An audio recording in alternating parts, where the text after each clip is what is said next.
We're working in an environment that is more and more complex every day. And I'm pretty sure that you guys are living the effects of it.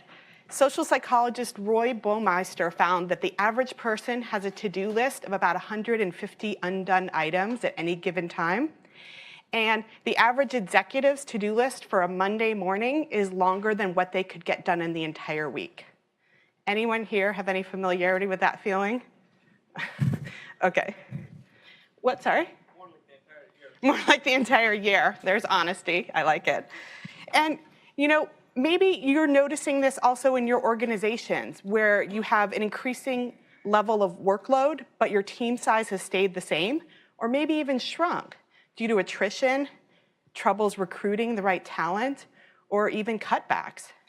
Maybe you and your peers are competing for the resources and time of key individual contributors who are already stretched pretty thin.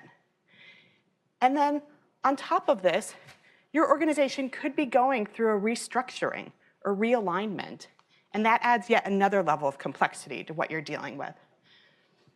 A recent study by Mercer found that 93% of companies are planning to initiate a realignment, change initiative, or restructuring in the next couple of years.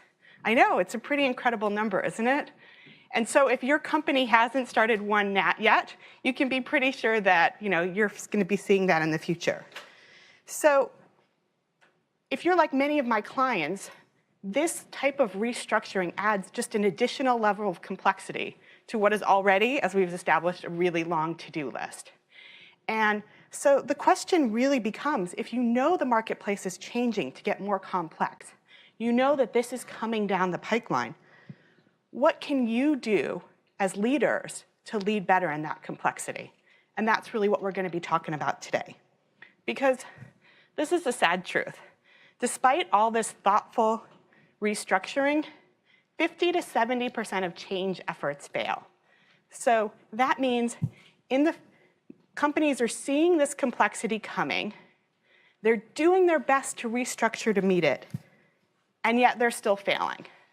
So the most important question is, what can you as a leader do to make sure that your organization is going to succeed where most are failing? So now I'm going to step back and tell you a few things about myself. I'm Jo Ilfeld. I'm the CEO and founder of Insight to Leadership. And 3 things that would be good to know about me for today. One is that I work with executives and teams to make sure that they are ready for the next level growth and success in their organizations. 2 is I really care deeply about what the science is behind personal change and organizational change. That's why I got my PhD here at Haas in business, and that's also why I want to be talking to you about today, is what is the science behind what we're really seeing. And then lastly, I'm also the mother of 3 kids. So people often ask me, how much harder are 3 kids than 2 kids? And, without saying too much, I would say that it's exponentially harder. And I wanted to give you a sense of why. If you have 2 kids in your household, at any given time, you pretty much have 1 sibling conflict or interaction that can be happening. However, with 3 kids, all of a sudden you've upped that from 1 to 3 levels of interaction. And if any of you grew up in a family of multiples or have multiples in your household right now, what do we know happens? They gang up on each other. So if you have 2 on 1, you actually have 6 interactions. So you've jumped from 1 sibling interaction to 6. And let's not even put my husband and I in that equation. And so my household is really just indicative of what's happening in companies today. When you add 1 more level of complexity in the form of a realignment or restructuring, what it needs is a whole new level of leadership to make that organization run. So we're back to the question we started with. What can you do as a leader to make sure your organization's realignment is successful? Because as we've seen, most companies tend to view it like this. You see the complexity coming, come up with some great realignment, and you meet the challenges of the future. But for 50 to 70%, it's more like that.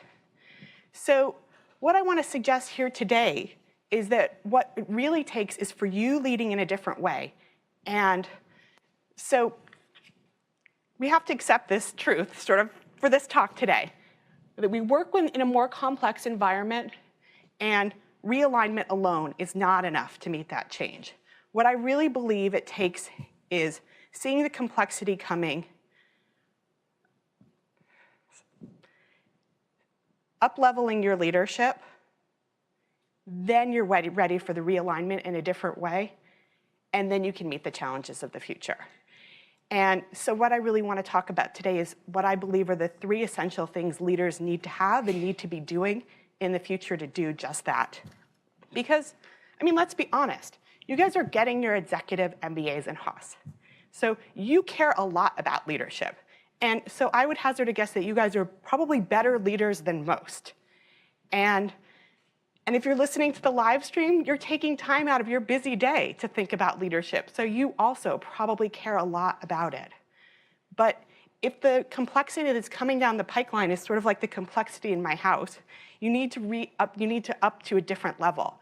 So it's not a question of just being a great leader, but it's how do you become an excellent standout leader for your organization.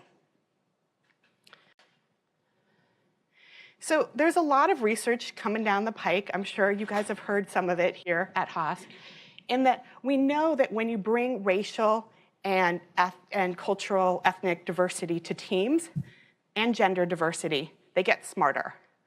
What happens is they pay attention more to facts. When they go a little bit off track, they come back to the facts quicker. They're more innovative, and they avoid the groupthink that often happens in teams that are too much alike.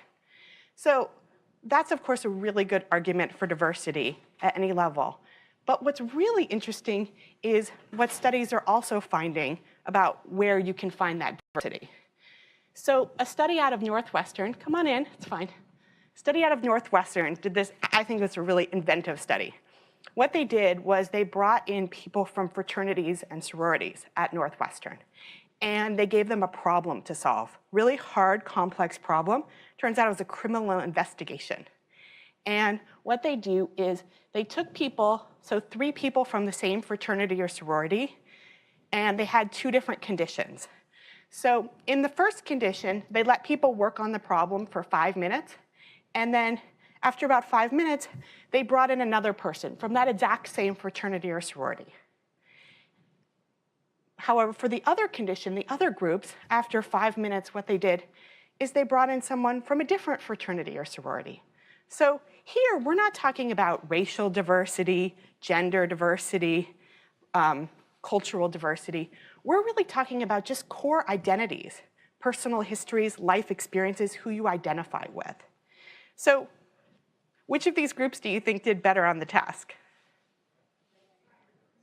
Right. Sort of a give me there, I get it. But yes, these groups not only did better not only made better decisions, but they were much better at considering the data carefully to come to that decision and much faster at it. But what's really interesting, and I found, is that these groups felt more uncomfortable with their results. So they didn't feel as confident about what was happening. And I think that's really interesting because it means that when you're bringing diversity, when you're paying attention to different life experiences, what different people are bringing to the team, it might not feel as easy as if you're all the same on the team or if you're requiring everyone to act the same, but the results you're getting are actually a lot better. So I wanted to give you a sense of what this would be like sort of live in this laboratory of a classroom here. So in a moment, I'm going to have you turn to someone sitting next to you. But imagine this. You've been working on a presentation with Pat and working really hard for a couple of weeks. And then the day before the presentation, you get this email from Pat. And it says, hey, thanks for all your help. No need to come to the presentation tomorrow. I've got it from here. So I just want you to take a moment, turn to your classmate, and tell them sort of how you would respond next and why. And just share your answers with each other for a couple minutes.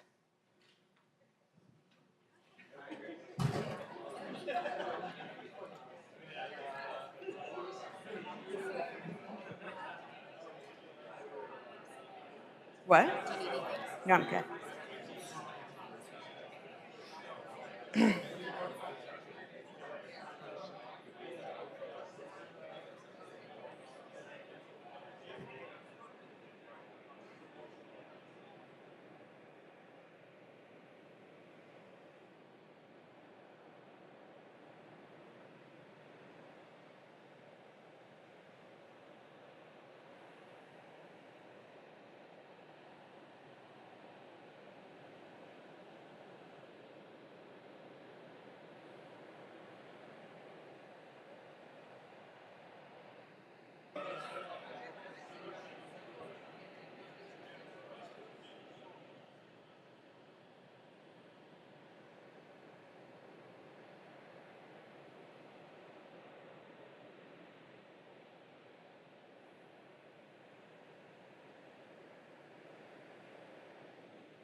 Okay.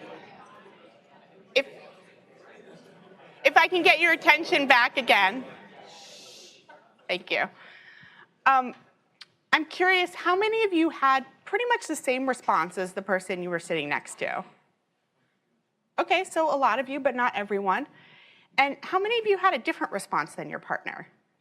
Would you be willing to share? Okay, please. So in our case, I think Sriniv's response was he'll go to the management chain and, see, I've been working on this, why I've been left out suddenly. In my response was, I will first confront the person, try to understand what's going on before I go to the management chain. So that was my idea. But otherwise, ultimately, if it's not resolved, go to the management chain. Okay, anyone else have a different reaction? Please, just one of you speak up, yeah. So I was I saw this as two possible ways, and it kind of depended on my pre-existing relationship with this person. I'm not quite sure to think, oh, well, am I really swamped and they're genuinely trying to help me, or have I expressed interest in doing this, and I think this may be an attempt at passive aggression. And so I think that I would kind of weigh those two options and issue a response that would be open to either of those. Right, thank you. Thank you for sharing that. Anyone else just, their partner said something that really surprised them and they thought, wow, I never would have thought of it that way. Yes? So Cass said he would just be chilling out at the beach. Perfect, thank you, Cass. I always can get one person like that, which I love, but because it goes really, more than one, my apologies. But that's it. This is perfect. Thank you guys for illustrating that beautifully. Because as a leader, you need to know that people on your team have different lenses on things, and they might not view things or see things the way you do. So for some people who really appreciate recognition and approval at work, they might be really peeved or hurt to get that email and think, I'm going to change it. I'm going to go up the level of management, or I'm going to confront somebody. Someone else might think, who really enjoys working on things on their own, or has a long to-do list, or maybe other things they've been swamped with, they might be like, great, one less thing on my to-do list. I'm so glad not to have to worry about that. And as a leader, you're leading people that have all these different kinds of reactions. So it becomes leading not just what's probable, but what's possible in complexity, and understanding that there are different points of view. So my first big takeaway is, train yourself to see different points of view and different motivations. And one team I was called in to work with, this was a customer-facing team, so very important team in the organization. And they'd been working together about 5 years, pretty close-knit. But then due to promotions internally and family leave, people leaving, the leader hired on a couple of new people. And this was a pretty laid-back, chill leader. And she didn't really like conflict. She didn't like confrontations. But when she hired in these new people, she thought this is a perfect time to change up their roles and responsibilities. Because the team's been growing, we have new responsibilities, they should be doing some different things. So, of course, unfortunately, what happened is she didn't really communicate this change of roles and responsibilities to the rest of the team. So I'm sure some of you here can imagine what happened next. the team didn't take too well, and they thought these new people weren't pulling their weight. They weren't doing what the people before them had done. And it ended up with this yelling confrontation in the hallway with one veteran team member told the other team member, newer team member, he thought he was incompetent. And so you can imagine companies don't love this to happen in their hallways, so I was called in to work with the team. And one of the things I did is I brought in a tool called the Enneagram. And it's really great at seeing different people's perspectives and different people's motivations. And what we were able to do with the team when we saw their different Enneagram styles is talk about how that would look in conflict and how they would all do different things. And what this team really said to their leader was, we don't like how you step back. We want you to be more straightforward with us. We want you to be more available and more there. So you can imagine, as a leader, that's pretty tough feedback to get, right? That your team doesn't really like the way you're leading. But to this leader's credit, she really took it under advisement. She really worked hard at it. And this became a team that went from meeting almost never to having a regular bi-weekly meeting. And then they reported having a lot more spontaneous meetings in the hallways because their relationships were better. And they just meet up and start talking about things. And they started getting more innovative and having more to offer. And I bring this up because I think it's very easy to believe that everyone is seeing the world the way we're seeing it and that our story is what the story other people have. And you guys showed so beautifully today that there can be a lot of different stories. And it's important as a leader to really pay attention to what those stories are and to ask your team and figure out. And then beyond your team, other people in the organization that you're working with as well.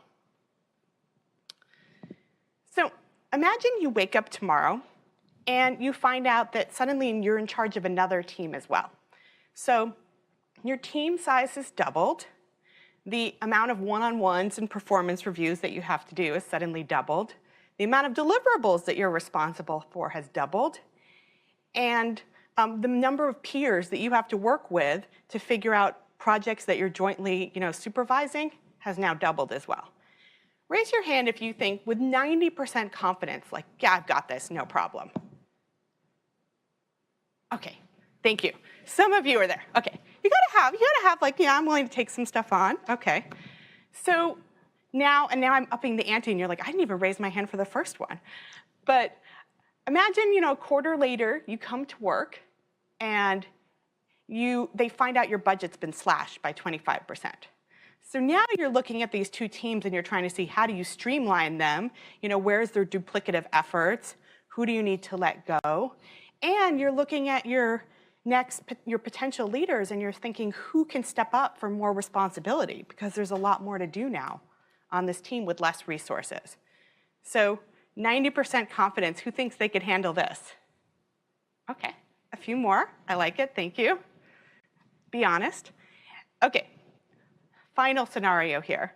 You come to work a year later and they tell you half your team has been outsourced to India. So now in addition to the cross-cultural issues you have people who aren't even working in the same building, let alone the same time zone.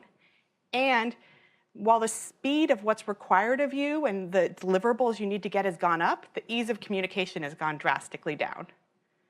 Anyone willing to take this on? Oh, okay, I like it. Some takers, awesome. And if you're someone who felt like, I don't want to be dealing with that, that sounds really intimidating, you're not alone. 71% of CEOs say that their leaders are not prepared to lead through the challenges of the future. So I want to talk about what are the things that you can be doing so that your leader is one who says, okay, my people have got this. Because what happens is, in the future, with the added level of complexity, we're going to be asked to make decisions where we might not have all the data. So we're going to be asked to make decisions more on intuition and gut. But what that means is that sometimes you need to step back and think about, am I just looking at what's familiar to me in this picture, or do I need to see what I might be missing outside of the picture?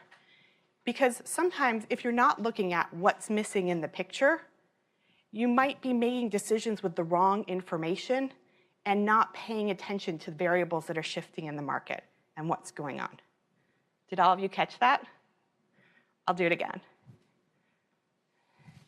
Oftentimes as leaders, it's really easy to pay attention to what's familiar. But then what's really required of us as things get more and more complex is stepping back to see what are we noticing, what's in the picture that we're seeing, and what might be to the sides of the pictures that we're not seeing, but we need to be paying attention to. So it turns out that as adults, our brains stop developing at 25, but our cognitive development doesn't stop there. And in fact, studies show that there's really no time that our cognitive development can stop, does stop unless, due to illness or some other types of cognitive decline. And so what researchers have looked at is sort of what are the states of mind? How do we develop cognitively? And what does that mean for us in our organizations? So there's these different types of mindsets that they've come up with. So the first one is the socialized mind. And these are leaders who are great team players. They're really good at taking on the goals of an organization and aligning their tasks and their mission with the goals of the organization. These are leaders who want to be seen as results-oriented, collaborative, and really contributing to the success of their organization. And then as people's minds sort of develop a little bit further, you get to more of the self-authored mind.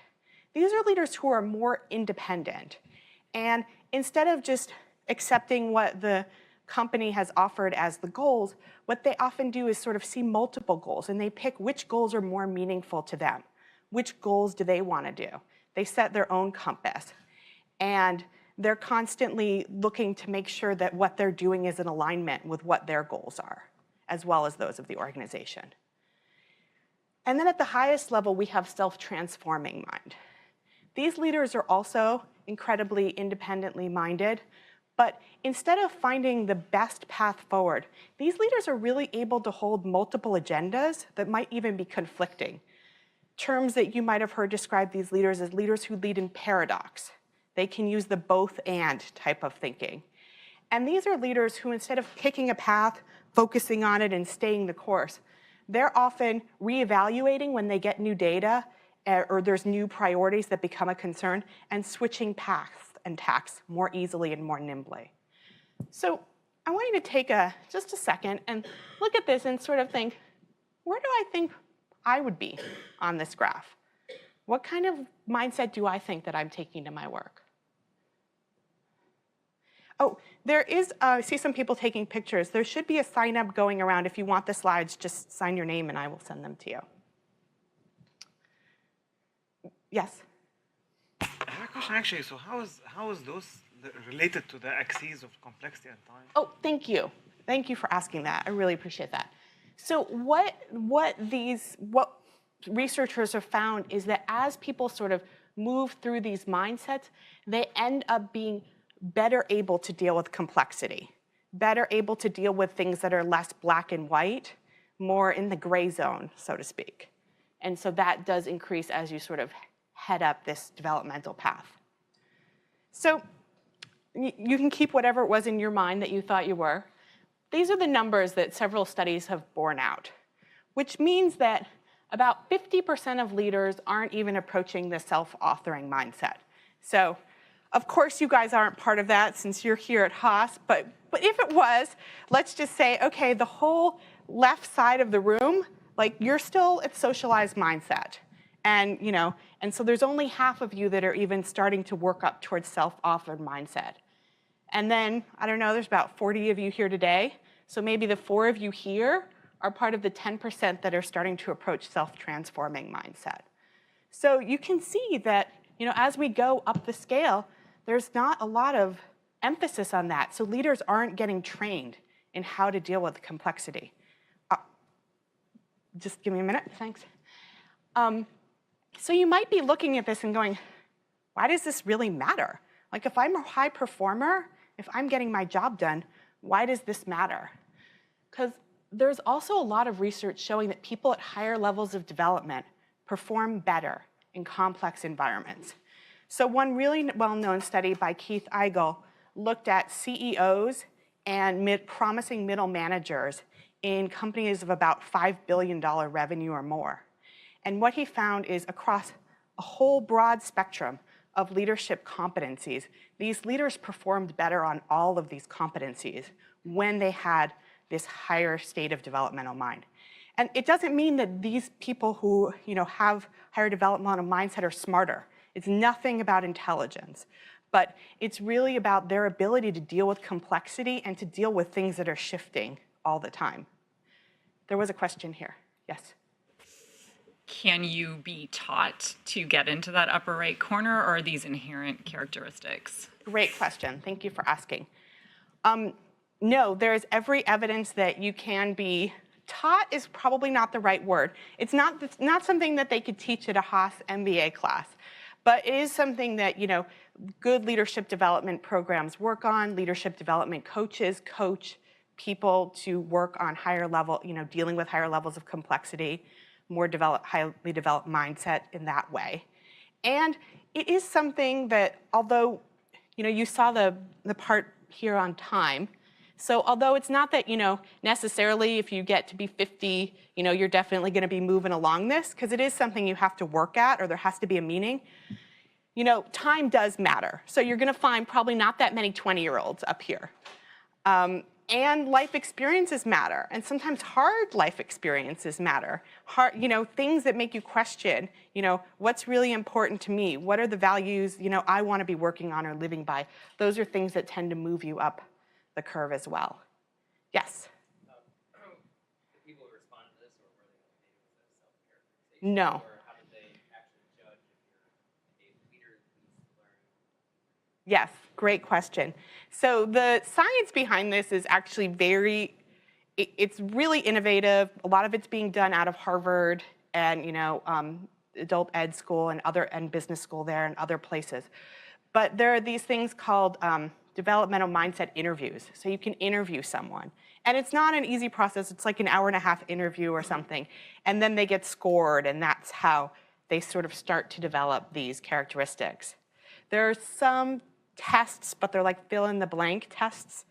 And so some of those, that's a little slightly different theory, but it gets at some of the similar ideas. I'm going to take one more question. Just want to make sure we get through everything. And then I will definitely have time for questions at the end. Yeah, a couple of quick questions. Is Sure. this one or the other, or somebody could be, sorry, was there anybody else? Meaning, is it one or the other, or you could be in a situation where you're, like I can see myself being in both socialized and self. Yeah, great question. So the question, just in case people didn't hear it on the live stream, is, are you just in one or the other?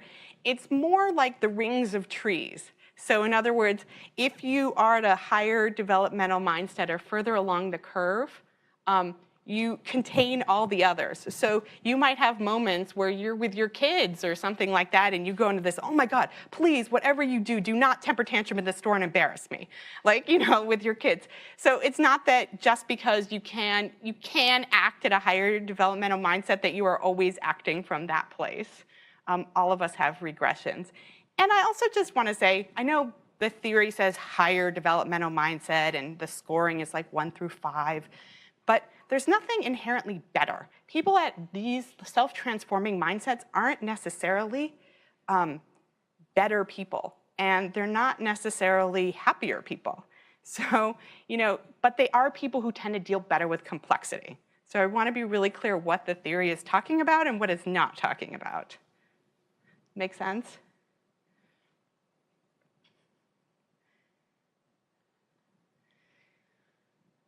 So as a leader, it really goes back to sort of those slides I talked about earlier, but how do you sort of step back and see more of the picture?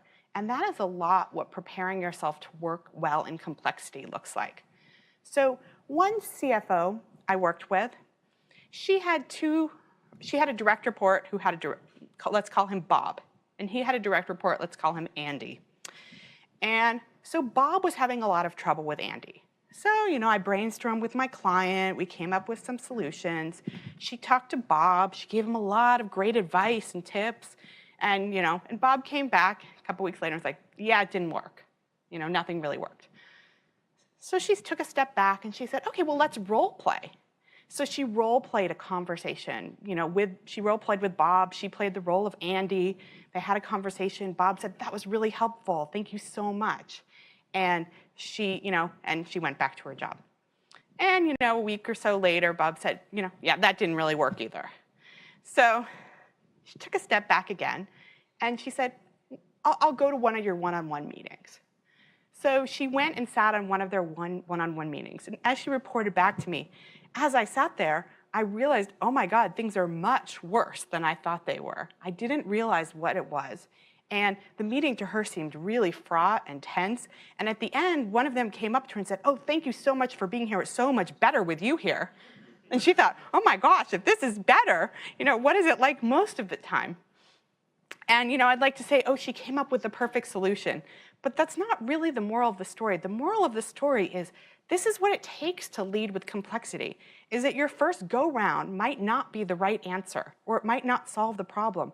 So how can you step back and take a different tack? And then when that doesn't work, how can you step back again and try something different? And that's really what leading in complexity is going to look like, because we're going to be seeing things we haven't seen before. There isn't going to be a rule book to follow. So it's how you can keep coming up with new ways to solve the problems that are in front of you and in front of your team. So I'm giving you one other opportunity to work with each other. And if you're on the live stream, you can just write something down while you're listening. But I want you to maybe turn to someone different than you worked with last time. And each take a moment to tell each other, like, how would you fill in the sentence? A good boss is.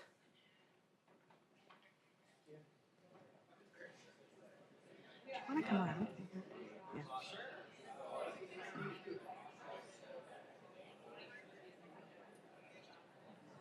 Do you want me to give you time in 5 minutes, or do you want to go?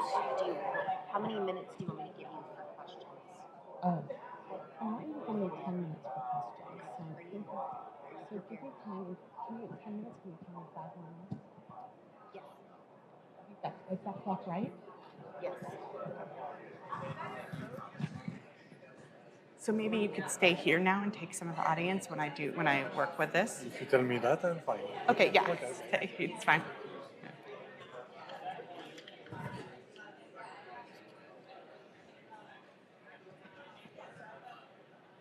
The reason I ask is because I think this class starts At next 1? class at 1. I didn't realize. Okay. If I can get your attention back again. Can I get your attention?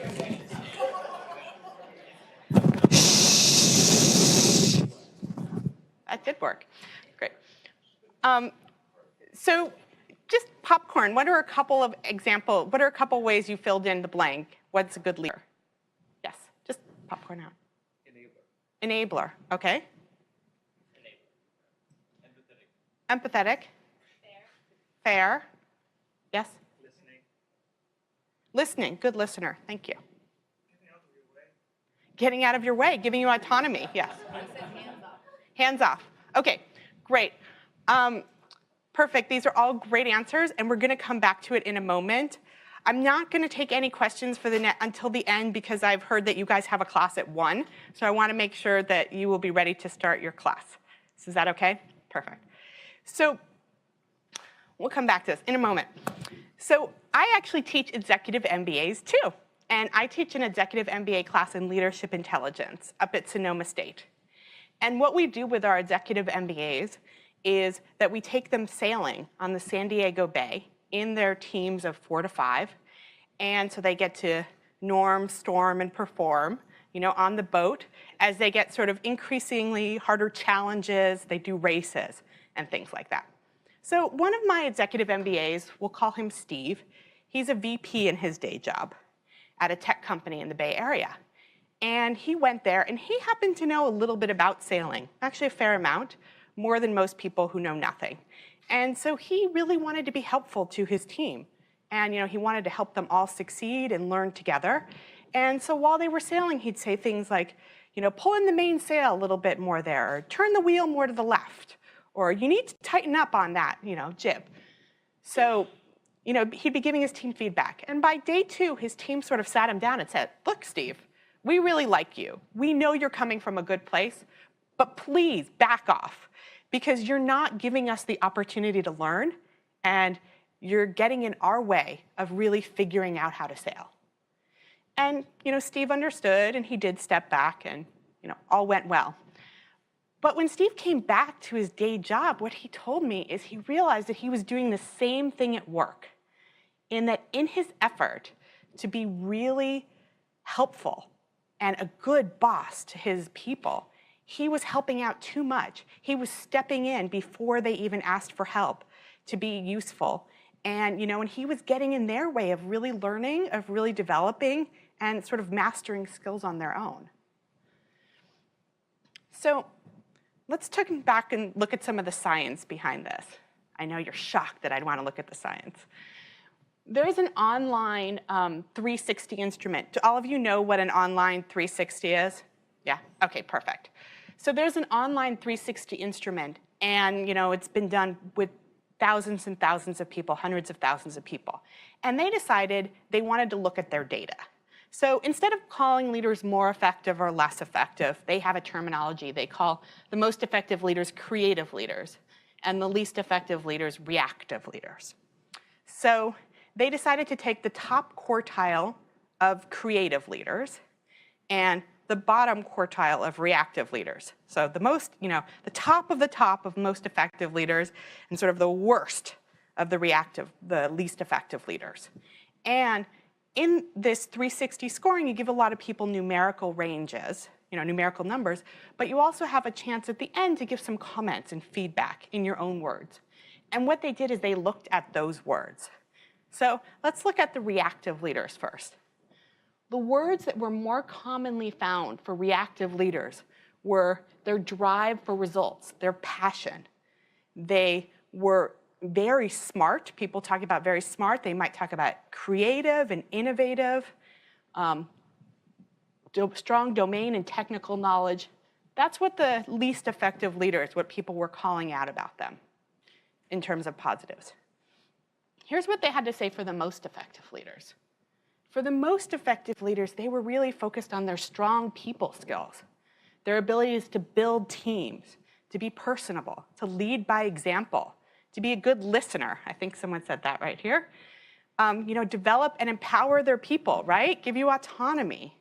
And probably, I'm not saying anything that's a surprise to any of you here, but it does become really important as you move up the leadership chain to stop thinking about just what are the results that you need to get, start thinking about how you're going to get the results, how you're going to achieve that through your people, and what you need to do, because it really undermines not just your effectiveness, but the whole effectiveness of the organization.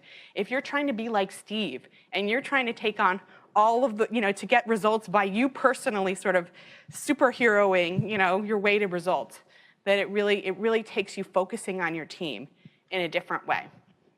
And I'm going to stop here and share something very personal with you, which is today would have been my father's 75th birthday, but he passed away about 18 months ago.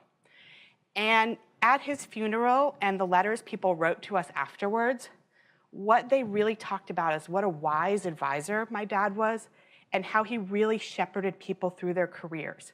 He really gave them good advice, and he was there to listen. And I say this because I think this is what all of us want. It's more than just, do you get the results at work?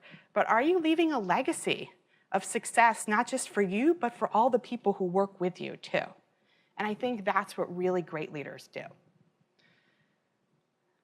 So my final takeaway is that to be the leader who can lead through the future, you need to stop focusing only on the results and start focusing on the results and the process, how you and your team my final takeaway get there is together. That to be the leader who can lead through the future, you need to stop focusing only on the results and start focusing on the results and the process, how you and your team. My final takeaway is that seeing to be the leader who can lead through the Realignment future, You need to stop focusing only on the results, and start focusing on the results and the process. My final takeaway is that to be the leader who can lead Realignment, you need to stop focusing only on the results, and start focusing on the results and the process. My final takeaway is that to be the leader who can lead Realignment,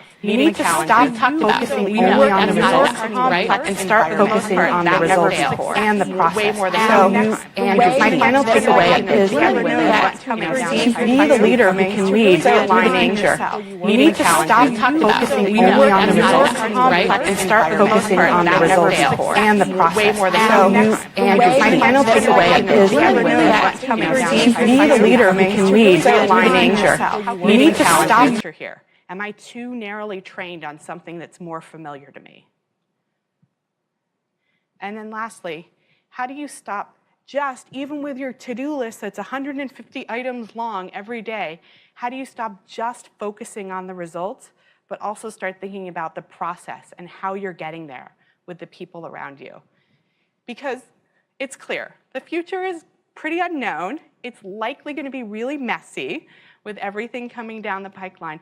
And it's going to be unlike anything that any of us have ever seen before. You know, we're leading places that our parents couldn't have even imagined going. And so now is really the time for you guys, both while you're here at Haas and as things progress, to really ramp up your leadership to meet this complexity and meet the skills that are needed. Because I know this is not like, oh, do these 3 things, check box, check box, check box, and you'll succeed. Like, these are things that take 5 years, 10 years to work on. You know, it's not a do it and be done with it tomorrow type plan. But I really believe that you guys are the future, and you're the one who are going to lead our organizations to success. And this is what you need to be thinking about while you're doing it. So thank you, and I'm happy to answer any questions now.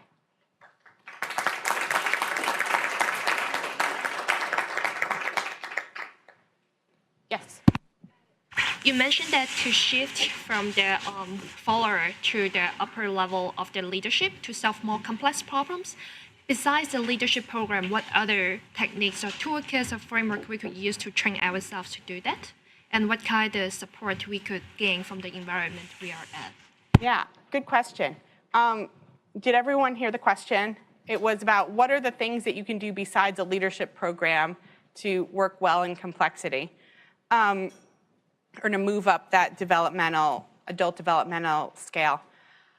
So there's a really good book by Kagan, who is sort of one of the big fathers of this theory, which is Immunity to Change. And what he really talks about is how you solve problems that you're dealing with now, not from what you've been doing before, coming up with a new habit or coming up what he calls a technical solution, but sort of looking at what your mindset is and how you're viewing things. That could be a great thing to work on. I have to be honest that his book is a little complex, speaking of complexity. His book is a little complex. For a while, he had a MOOC online, massive open online course. I think it was on the Harvard edX. But those type of things, like, play with sort of how can you see it differently? What are the values you're taking into something? How do you know they're important? I mean, when you're stepping back and you're asking yourself these questions, it's sort of not taking things for granted that starts to move up the scale, not just assuming that because we're seeing it this way, this is the only way to see it. Figuring out what are the other points of view, but also what could we be missing? That's not a really easy answer. And that's why people don't leap up this scale. It's not like people go from socialized mind to self-transforming mind, in 2 years or 3 years. The reality is it takes for most people 20 years, and as you saw, only 10% of people even get close. So it's something where you can think of yourself as moving along a trajectory. It's not about the goal. It's not about reaching the end zone and being like, woohoo, I've arrived. But it's really about like how you can work better with complexity and give more space for it in your life, as opposed to finding what's the fastest solution to get me there. So you guys take classes, right? I'm sure that you've all been in a situation where your professor has asked you something, and your immediate reaction is, well, how? Well, can you give me more details? Well, how is that? Like, those are the kind of ways where you can step back and see, well, what could I think about? What are the different ways I could imagine doing this? You know, so it's taking a step back instead of just trying to find what's the simplest path from A to B. Looking at different possibilities starts to get you there. Does that help? Other questions? Yes? What are some resources you recommend for self-evaluation of where you are in these various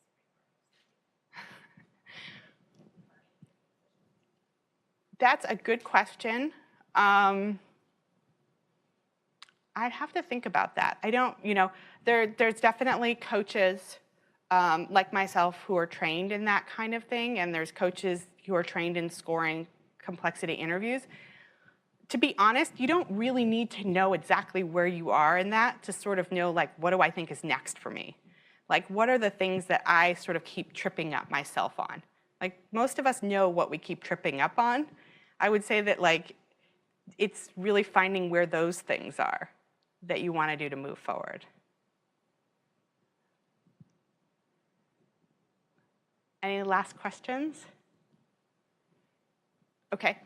Well, thank you guys for being here. If you've been on the live stream, thank you so much for being with us. And if any of you have organizations who are working in this kind of complexity or looking to think about your leadership development, I'm happy to just give me your business card, and I'm happy to have a 15-minute strategy call with you about how you can think about it in your organization.